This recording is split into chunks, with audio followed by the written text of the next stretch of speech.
ನಾನು ಶ್ರೀಮತಿ ಪಾರ್ವತಿ ದರ್ಶಕಪ್ಪ ವಾಲಿಶೆಟ್ಟರ್ ಸರ್ಕಾರಿ ಪ್ರೌಢಶಾಲೆ ನಾಗೂರು ದಲ್ಲಿ ಗಣಿತ ಮತ್ತು ವಿಜ್ಞಾನ ಶಿಕ್ಷಕಿಯಾಗಿ 8ನೇ ವರ್ಗಕ್ಕೆ ಬೋಧಿಸುತ್ತೇನೆ. ವಿಜ್ಞಾನ ಎಂದರೆ ಜೀವದ ಜೀವಾಳ ಇದ್ದಂತೆ.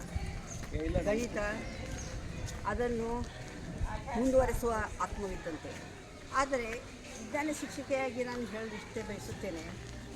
ನಮ್ಮ ಶಾಲೆಯಲ್ಲಿ PGO ಸಂಸ್ಥೆ ಬೆಂಗಳೂರವರು ನಮಗಾಗಿ ಕೊಡಮಾಡಿದಂತಹ 750 ಸಸ್ಯಗಳು ನಮ್ಮ ಶಾಲಾ ಆವರಣದಲ್ಲಿ ವಿಜೃಂಭಿಸಲು ಈ ನನ್ನ ಪುಟ್ಟ ಸಸ್ಯಗಳನ್ನು ತಿಳಿದುಕೊಂಡಂತಹ ಮಕ್ಕಳು ಮುಖ್ಯ ಕಾರಣ. ಮಕ್ಕಳಿಲ್ಲದ ಶಾಲೆ, ಗುರುಗಳಿಲ್ಲದ ಶಾಲೆ, ದೇವರಿಲ್ಲದ ದೇವಾಲಯದಂತೆ. ಅಂತಹ ಸಂದರ್ಭದಲ್ಲಿ ಈ ಮಕ್ಕಳು ಮುಖ್ಯ ಕಾರಣರಾಗಿದ್ದಾರೆ. ಅದಕ್ಕೆ ನನ್ನ ಮೊದಲನೇ ಥ್ಯಾಂಕ್ಸ್. ಮತ್ತು ಇದಕ್ಕೆ ಕಾರಣೀಭೂತರಾದಂತಹ ನಮ್ಮ ಶಾಲಾ ಮುಖ್ಯ ಗುರುಗಳು, ಅವರು ಈ ಶಾಲೆಯ ಮುಖ್ಯ ನಾಡಿ ಇದ್ದಂತೆ, ಹೃದಯದ ಮಿಡಿತ ಇದ್ದಂತೆ. ಅವರು ನಮಗೆ ಸಾಕಷ್ಟು ಮಾರ್ಗದರ್ಶನ ನೀಡಿದ್ದಾರೆ. ಇದು ಕೇವಲ ವ್ಯವಸ್ಥೆ ಸಸ್ಯಗಳಿಲ್ಲ. ಈ ಒಂದು ಶಾಲಾ ಆವರಣದಲ್ಲಿ ಸಾಕಷ್ಟು ಸಸ್ಯಗಳನ್ನು ಮರಗಳನ್ನು ನೀವು ನೋಡ್ತಾ ಇದ್ದೀರಿ.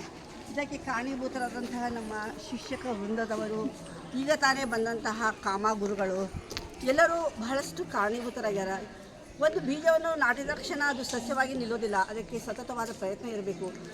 ಯಾರು ಬೀಜ ನಾಡ್ತಾರೋ ಅವರು ಮಾತ್ರ ಅದಕ್ಕೆ ಕಾರಣೀಭೂತರಲ್ಲ. ಮಗುವನ್ನು ಹಡೆದಂತಹ ತಾಯಿ ಆ ಮಗುವಿಗೆ ವಾರಸುದಾರಳಾಗೋದಿಲ್ಲ. ಅದನ್ನು ಬೆಳೆಸಿ ಜೋಪಾನ ಮಾಡಿದಂತಹ ಹಡೆದಕ್ಕಿಂತಲೂ ಪಡೆದ ತಾಯಿ ಮಿಗಿಲಾಗಿರುವಂತೆ ಅವುಗಳ ದಿನನಿತ್ಯವೂ ನಿರ್ವಹಿಸಿದಂತಹ ಪ್ರತಿಯೊಂದು ಪ್ರಯತ್ನವೂ ಸಾಕಾರವಾಗುತ್ತದೆ. ಇಲ್ಲಿ ಆ ಪ್ರತಿಯೊಂದು ಪ್ರಯತ್ನದಲ್ಲಿ ನನ್ನ ಶಾಲೆಯ ಬಿಸಿ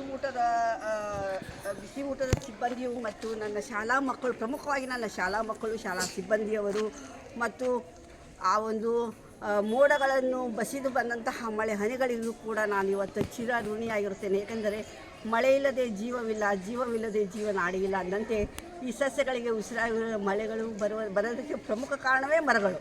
ಆ ಮರಗಳನ್ನು ಉಳಿಸಿ ಬೆಳೆಸಿ ಈ ಜಗತ್ತಿನ ಪರಿಸರವನ್ನು ಕಾಪಾಡಲೆಂದು ಜಗತ್ತಿನ ಸಮಸ್ತ ಮಾನವ ಕುಲಕ್ಕೆ ನಾವು ನಮ್ಮ ಶಾಲಾ ವತಿಯಿಂದ ಬೇಡಿಕೊಂಡು ಆಮೇಲೆ ಇಲ್ಲಿ ಒಂದು ಬೆಳೆಸಿದಂತಹ ನುಗ್ಗೆ ಗಿಡದ ಫಲಗಳಿಂದ ನುಗ್ಗೆಕಾಯಿಗಳನ್ನು ತೆಗೆದುಕೊಂಡು ನಮ್ಮ ಶಾಲೆಯ ಬಿಸಿ ಊಟದವರಿಂದ ಪೌಷ್ಟಿಕವಾದಂತಹ ಸಾರನ್ನು ಮಾಡ್ತಾರೆ.